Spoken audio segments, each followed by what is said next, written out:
자식이 무언가 배우겠다고 하는데 반대하는 부모님은 드물죠? 더구나 사랑스러운 외동딸이 부탁한다면 거절하기 힘듭니다. 그런데 무슨 일 때문인지 아빠와 며칠째 말다툼을 하는 프랑스 소녀가 있습니다. 아빠, 저 어학당 다니고 싶어요. 그래, 새로운 언어 배우는 거 좋지. 어느 나라 언어인데? 아시아권 나라요. 일본, 중국, 아니요, 한국이요. 한국어를 배운다고? 아니, 한국어를 배워서 어디에 쓰려고? 우리나라보다 기술이 발달한 것도 아니고 아시아에 있는 작은 나라인데 한국어를 배워서 뭐해? 한국어를 배우고 싶다며 어학당에 다닐 수 있게 해달라는 딸? 하지만 아빠는 일본어도 중국어도 아닌 한국어를 배운다는 딸을 이해할 수 없습니다. 모국어가 아닌 외국어를 배우는 게 쉬운 과정이 아닌데 쓸모도 없는 한국어는 배워서 뭐하지 싶었지요. 과연 딸은 아빠의 반대에도 한국어를 배울 수 있을까요? 안녕하세요. 감동극장입니다. 세종학당을 들어보셨나요? 해외에서 한국어와 한국 문화를 널리 알리는데 힘쓰는 곳인데요. 한국어와 한국 문화를 배우면서 자신의 미래를 설계하고 다양한 꿈을 시연해 나가는 젊은이들의 사연이 있어 들려드리려고 합니다. 구독과 좋아요, 알림 설정은 영상 제작에 큰 힘이 됩니다. 제 구독자가 되어주세요. 오늘의 이야기 시작합니다. 안녕하세요.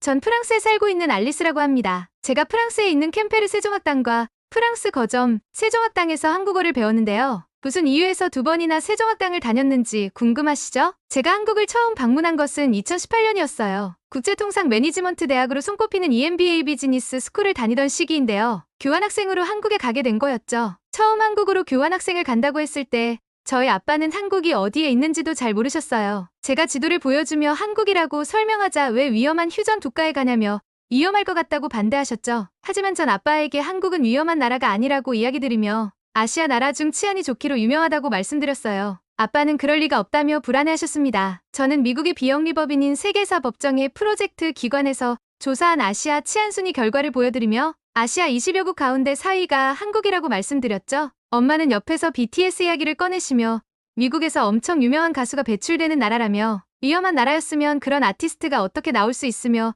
미국에서 어떻게 공연을 하냐고 이야기하셨어요. 엄마의 논리가 다소 설득력이 적긴 했지만 적극적으로 한국으로 교환학생을 가는 것을 추진해주셔서 가게 되었죠. 한국을 방문하기 전에도 2015년부터 유튜브를 통해 틈틈이 혼자 한국어 공부를 해왔습니다. 한국 먹방과 뷰티 유튜버, K-팝 뮤직비디오를 보며 점점 한국어의 매력에 빠지기 시작했죠. 너무 기대하던 한국 여행이라 전 2주간 한국을 여행하며 한국 특유의 활기와 문화에 반했습니다. 전 특히 부산 여행한 것이 가장 기억에 남는데요. 드라마에서 보았던 두산 사투리가 무척 궁금했거든요. 프랑스어 역시 남부인지 북부인지에 따라 역양이 많이 다르거든요. 한국어를 들으면서 어려우면서도 매력있다고 생각이 들었고 그 중에도 부산 사투리를 직접 들어보고 싶었습니다. 부산 여행을 하며 보았던 풍경을 잊지 못하는데요. 부산타워에 올라 전망대에서 내려다보니 바다와 고층 건물이 어루어려 있는 모습이 낯설면서도 인상 깊더군요. 프랑스는 건물이 전반적으로 높이가 낮고 특히 바다를 낀 도시인 니스 등은 건물이 거의 없이 한적하거든요. 휴양지 같으면서도 도시의 화려함이 공존해 미래로 시간여행을 온 듯한 기분이었습니다. 부산타워를 돌다가 만난 대학생에게 부산에 와서 꼭 가야 할 것이 무엇이 있냐고 묻자 영도대교를 가보라고 이야기하더군요. 다리를 왜 보러 가냐고 되묻자 다리를 절반이 들어 올려지는 사진을 보여주며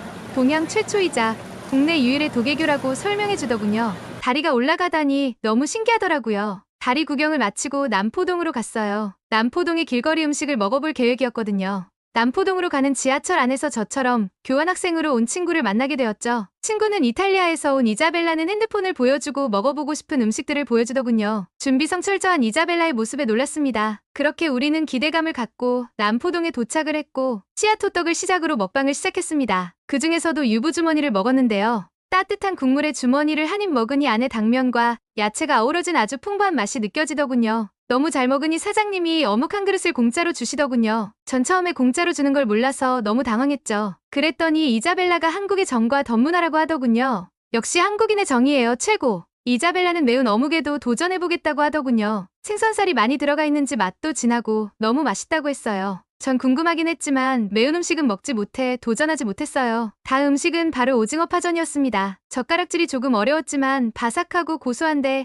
야채가 많이 들어가 있어 너무 맛있었어요. 해산물을 별로 좋아하지 않는 저였지만 오징어가 들어있는 파전은 무척 맛있었습니다. 이자벨라와 전 다음 날에도 함께 여행하기로 했어요. 다음 아침 음식은 미역국이었어요. 자기는 조개를 좋아한다며 조개 미역국을 주문했고 저에게는 순살 가자미 미역국을 추천해 주었어요.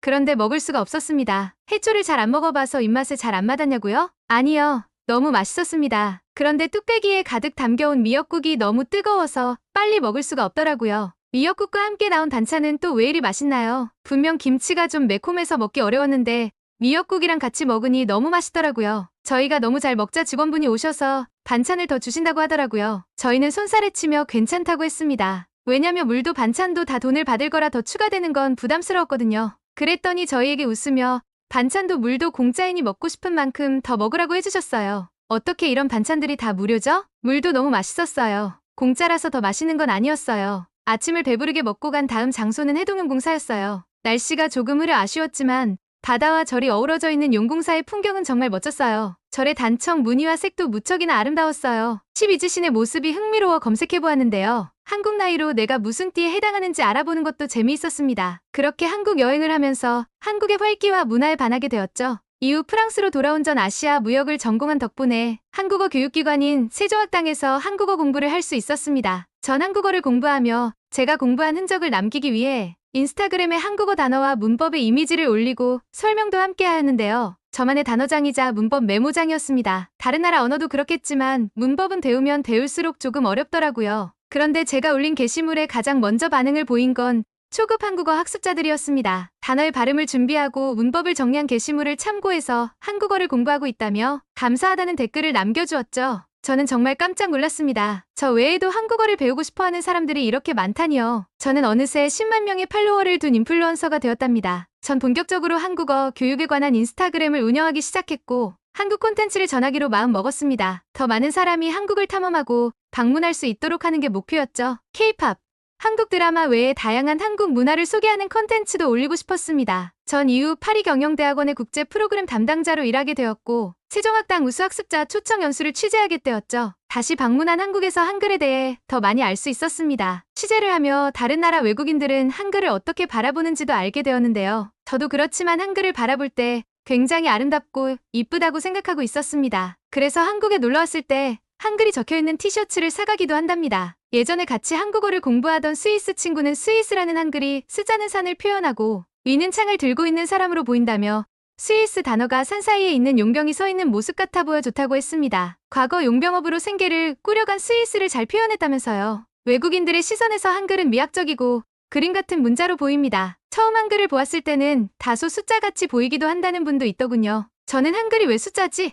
하는 생각이 들었는데요. 이는 0일로 기는 70일로 보았다고 하는 이야기를 듣고 아하 하는 생각이 들었답니다. 저처럼 한글을 조금 체계적으로 배운 외국인들은 국왕의 모양에 따라 기호가 만들어지고 자음과 모음이 만들어진 것을 보고 과학적인 언어이며 깊이 있는 언어라고 생각하거든요. 사실 한국어는 외국어를 배울 때 난이도에 따라 나눈 등급 중에서도 5등급에 속하는데요. 평균적으로 2200시간이 필요하다는 뜻이었죠. 그럼에도 점점 한국에 관심을 갖고 배우고 싶어하는 사람이 많다는 것은 단순히 잠시 반짝이고 사그라지는 유행인 것 같지 않습니다. 최근에는 좋아하는 스타를 통해 한글과 한국어를 배우는 콘텐츠도 등장했습니다. 다양한 음악과 예능을 즐길 수 있으며 한류 스타의 손글씨를 선택해 기초 한글 교육을 할 수 있는 앱도 나온다고 하네요. 한류의 위상이 높아지며 한글을 배우고자 하는 수요가 증가하고 있는 게 확실하죠? 유튜브만 검색해봐도 한글 읽기와 공부 방법에 대한 영상이 많습니다. 자음 모음만 익히고 나면 대부분의 말소리를 쉽게 표현할 수 있고 그 형태가 단순하여 문자의 입력,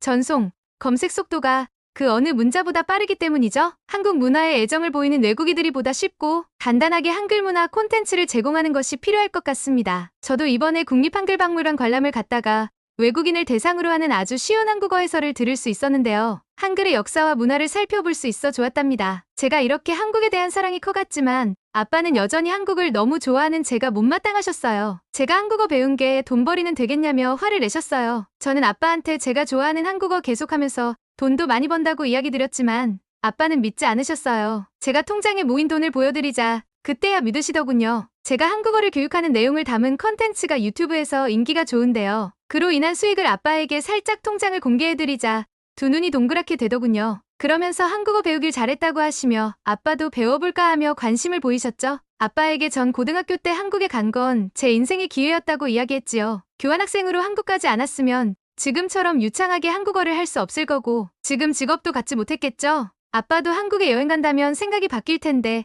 아직은 저처럼 한국의 매력을 온전히 모르시기 때문이겠죠. 다음에 기회가 되면 아빠와 함께 한국을 다녀와야겠어요. 그럼 제가 알게 된 한글, 한국어, 한국의 매력에 푹 빠지실 거예요. 더 많은 세계인에게 사랑받는 한글과 한국어이기 바랍니다. 오늘의 이야기는 여기까지입니다. 응원이나 남기고 싶은 말이 있으시면 댓글로 남겨주세요. 지금까지 한국에 관한 감동적인 사연을 소개해드리는 감동극장이었습니다. 구독과 좋아요를 눌러주시면 영상 제작에 큰 힘이 됩니다. 감동적인 사연을 주변 사람들에게 공유하고 함께 이야기 나눠보세요. 끝까지 시청해주셔서 감사합니다. 더욱더 좋은 영상으로 찾아뵙겠습니다.